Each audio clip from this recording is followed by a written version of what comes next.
Welcome to Phillies Post Game Live, presented by Cure Auto Insurance. Ruben Amaro Jr. I'm Michael Barkan. We invite you to take a look at this as the Phillies lose 4-1 to the New York Mets. 5-16 record in their last 21 games against the Mets, and that includes 7 straight series losses. That was the first in the rivalry with 6 straight, and it just continues after tonight. They've lost that 7 consecutive series. 11-20 road record this season. Finished May with a 10-16 record. 25-30 record for the season. They're now 5 games under 500. It matches their season low, and they're on pace to finish with a 74-88 record. But the big thing is the performances. We talk about the numbers all the time, Ruben. We'll hear from Ben Davis in a moment. The numbers are shaped by the performance or lack thereof. So if you're Nick Castellanos, JT Realmuto, Kyle Schwarber, and one other guy who is over tonight. Turner. Trey Turner. When you have the opportunity to get up there and you're some of the bigger names in the game, you got to do something. What are your thoughts tonight about this? Those guys were 0 for 15, I think. 0 for 15. With 5 strikeouts. Here's my biggest concern right now. For me, it's more about their faces. I am concerned. I like to read faces, and I like to watch the players. There's a tentativeness kind of across the board. When they're at the plate, they're not sure when they want to swing. They seem a little confused. They're not real aggressive. You know, when you get guys like Juan Soto, who has like a command of the strike zone and the plate, and the way he handles himself at the dish. I don't see any of that happening right now, and I see a lot of lost faces across the board. That concerns me. And in one situation, I thought Aaron Nola pitched pretty well, but then when he faced Kana, he just didn't know where to go. You saw some of that tentativeness, and that concerns me when you start seeing multiple guys in that situation with that tentative view. I get a little concerned about that. It looks like there's just too many guys who are in a funk right now. Let's go to Ben Davis in New York. Call tonight's game with Tom McCarthy at Citi Field. Ben, Aaron Nola, last 6 starts against the New York Mets. 0-5, 4.33. 0-5 with a 4.33. Gives up 4 earned runs tonight. ERA goes up. What is it with Nola in general, but certainly against the New York Mets? Well, he seemed to handle the top of the lineup, obviously, but the bottom lineup, Mark Canha was just the man on a mission tonight. All 4 RBIs tonight for the Mets. The velocity was up, which I liked. I did like that. He was able to sustain it throughout the course of the 6 innings that he pitched. He battled. I don't like the 3 walks. Benny, this is their 3rd straight loss. It's their 5th losing streak of the season of 3 or more games tonight. 2-4 record now against Atlanta and the New York Mets. We are watching the division, if not the playoffs, fade from view. 55 games into the season. They're 5 games below 500. You know all those numbers. Last year, at about this time, they made a significant change, and it worked. I'm not suggesting that change, but something's got to happen, Ben. What would you suggest? Well, I think you might see some parts of the lineup maybe move a little bit. They're not finding a good sequence right now with this lineup. So I'd keep switching it up until you find something that possibly clicks. These guys are too good to have these numbers. And to score 1 run over the last couple nights, I mean, it's just it can't happen with this lineup. It just flat out can't. They have to be better. They have to be a little bit more professional with their at-bats. And that's something that they really pride themselves on. But you have to make up ground right now because they're not playing these guys 19 times. They're playing them 13 times. So when you have the opportunity, you have to take advantage of within your division. And they split with the Braves and obviously already lost the series to the Mets. But you have to take advantage of these situations. They just haven't been able to do it last 4 games, or the last 3 games, I should say, against rival divisions. Benny, talk a little bit about why it is so difficult to pitch when you know that your team is not scoring runs. I mean, you basically are on the mound trying to make sure that you throw nothing but zeros and goose eggs up there. Talk about how difficult it is for a pitcher to deal with that. Well, you start to squeeze the ball a little bit. I've seen it with my pitchers on the mound, and you see guys that you're not getting a whole lot of run support, and you're trying to be too fine.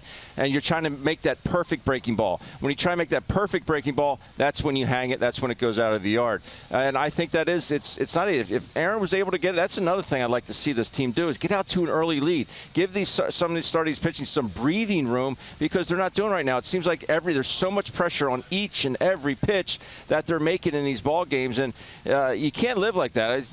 Sometimes you just got to go up there and say, here it is. You put conviction in the pitch, but no, you don't have to make it perfect all the time. Hitting's hard enough. You know that, Ruben. And it's if you may go out there, maybe you want to go throw a fastball out outside corner and at the knees. Well, it doesn't have to be perfect out there. Just get it there. Throw it with conviction. Get that a good extension and see what happens. But if you're putting that kind of pressure on each and every pitch, you're going to start to squeeze that pill a little bit too much. All right, Ben, thanks so much. We'll see you tomorrow afternoon at Thanks. 12:30 for the pregame. Ben Davis joining us from Queens. Ruben, 17-5 combined score over the last 3 games. 17-5 against Atlanta and the New York Mets. That's 5 to less than 2 on the average. And really, it wasn't even that close. So I would pose that question to you. What the heck can they do at this point? Does Kyle Schwarber need to sit, and not just for a game? What about Trey Turner, who's now batting, for goodness sakes, .236 on the season? What needs to happen here? Yeah, I think those numbers are a little shocking for me, Michael, because this was supposed to be a team that was built on offense. And you added a guy like Trey Turner. It just seems like you have like 4 or 5 guys going into a funk at the same time. That rarely happens on a team that on the backs of these baseball cards of these guys is very, very good. When you have guys like Schwarber hitting like close to 150, that's pretty darn low. And I'm a little shocked by some of these numbers. Again, we talked about those guys in the middle: Trey Turner, Castellanos, Schwarber, Real Muto, Ofer like 14 or 15 with like 4 or 5 strikeouts. You're not doing a lot of damage, and you're not.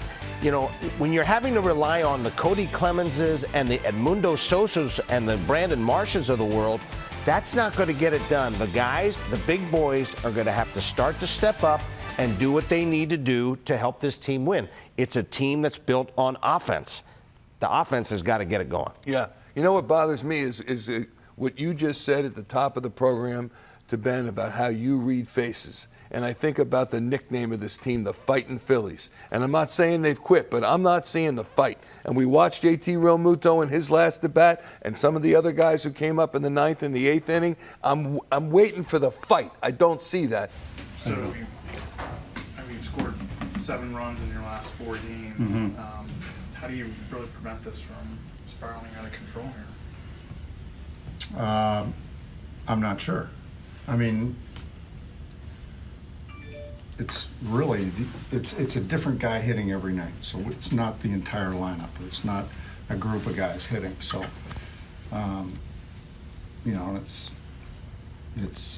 we're just going through a tough time. We just got to keep battling and grinding. I don't think there's a secret pill or anything we can take. It's just, they got to keep fighting, keep grinding. Did Bryce Creek is back in the 8th inning?